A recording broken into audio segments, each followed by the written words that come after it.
राधे राधे। आप सभी का मेरे चैनल पर स्वागत है। तो आज हम सुनेंगे भीम और हिडिंबा के विवाह की कहानी। ये कथा तब की है जब पांचों पांडवों में से किसी का भी विवाह नहीं हुआ था। सबसे पहला विवाह पांचों भाइयों में से दूसरे भाई भीम, जो अपनी शक्ति और सामर्थ्य के लिए जाने जाते हैं, उनका हुआ था। द्रौपदी से पहले भीम की पत्नी एक राक्षस कुल से थी जिसका नाम हिडिंबा था। भीम और हिडिंबा का विवाह क्यों और कैसे हुआ, आइए जानते हैं। महाभारत की कथा के मूल में कौरवों का पांडवों के प्रति द्वेष और शत्रुता का भाव ही रहा है। पांडवों के पिता पांडु हस्तिनापुर के सम्राट थे, लेकिन उनकी असामयिक मृत्यु के बाद उनके नेत्रहीन भाई धृतराष्ट्र को गद्दी पर बिठाया गया। ये तय था कि उचित समय आने पर सबसे बड़े पांडव युधिष्ठिर को राजगद्दी मिलेगी, लेकिन धृतराष्ट्र के पुत्रों को ये स्वीकार नहीं था और सबसे बड़ा कौरव दुर्योधन अपने मामा शकुनी की सलाह पर पांडवों को मारने के लिए षड्यंत्र रचता रहता था। ऐसा ही एक बार उसने छल से पांडव और उनकी मां कुंती को वर्णाव्रत नामक नगर में किसी आयोजन के नाम पर भेजा, जहां उसके आदेश से एक लक्षागृह बनाया गया था। लक्षागृह पूरी तरह से लाख से बना था। लाख ऐसी वस्तु होती है जो बेहद जल्दी आग पकड़ लेती है। दुर्योधन ने योजना बनाकर एक रात लक्षागृह में आग लगवा दी ताकि पांडव और माता कुंती उसमें जलकर मर जाएं। लेकिन पांडवों और कौरवों के चाचा और महामंत्री विदुर को पहले से ही इस षड्यंत्र का अंदेशा था और उन्होंने लक्षागृह में ही एक सुरंग तैयार करवा दी थी, जिससे वे सभी सकुशल बचकर बाहर आ गए। लक्षागृह से निकलने के बाद पांडव अपनी मां के साथ जंगल में छुप गए। उस जंगल में एक राक्षस भी रहता था जिसका नाम हिडिंब था। वह एक भयानक राक्षस था और हर रात को किसी मनुष्य का शिकार करने के लिए बाहर निकलता था। हिडिंब की एक बहन थी जिसका नाम हिडिंबा था। उस रात हिडिंब ने अपनी बहन से कहा कि वह बाहर जाकर उसके लिए मनुष्य का शिकार करके लाए।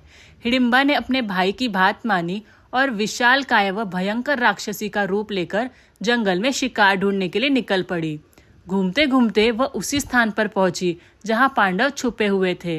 रात होने के कारण भीम को छोड़कर सभी पांडव और उनकी मां सो रही थी, जबकि भीम उनकी रक्षा के लिए जागा हुआ था। भीम के व्यक्तित्व को देखकर हिडिंबा उस पर मोहित हो गई। उसने इतना बलशाली मनुष्य कभी नहीं देखा था।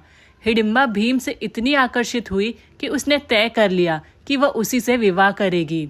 भीम को देखकर वह अपने सौम्य रूप में आ गई। जब काफी समय तक हिडिंबा वापस नहीं आई तो हिडिंब उसे ढूंढते हुए उसी स्थान पर पहुंचा।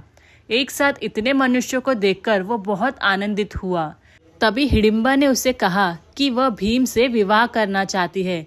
उनका संवाद भीम के कानों पर पड़ा और वह आश्चर्य से दोनों को देखने लगा। हिडिंबा की बात सुनकर हिडिंब क्रोध से भर उठा और जोर जोर से राक्षसी आवाज निकालने लगा। उसी भयानक आवाज सुनकर कुंती और बाकी के पांडव जाग गए। हिडिंब ने भीम को मारने के लिए उस पर वार किया, लेकिन हिडिंबा ने बीच में आकर भीम की रक्षा की। इसके बाद राक्षस और भीम के बीच भयंकर युद्ध होने लगा। हिडिंबा हर बार अपने भाई के विरुद्ध भीम की रक्षा के उपाय करती रही। अंततः भीम ने हिडिंब को मार दिया। इसके बाद हिडिंबा ने कुंती से कहा कि या तो उसे भीम के साथ विवाह करने दे या वह अपने प्राण त्याग देगी। हिडिंबा की जाति और कुल अलग होने के कारण भीम और कुंती को समझ नहीं आ रहा था कि वे हिडिंबा के प्रस्ताव का क्या करें। तब माता कुंती ने अपने ज्येष्ठ पुत्र धर्मराज युधिष्ठिर से इसका निर्णय करने को कहा।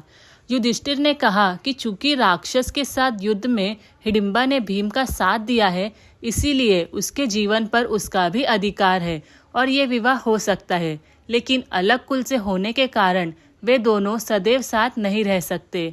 तब हिडिंबा ने कुंती को वचन दिया कि विवाह के बाद वे दोनों तब तक साथ रहेंगे जब तक उसे भीम से पुत्र की प्राप्ति नहीं होती। इसके बाद भीम वापस अपने परिवार में शामिल हो जाएं।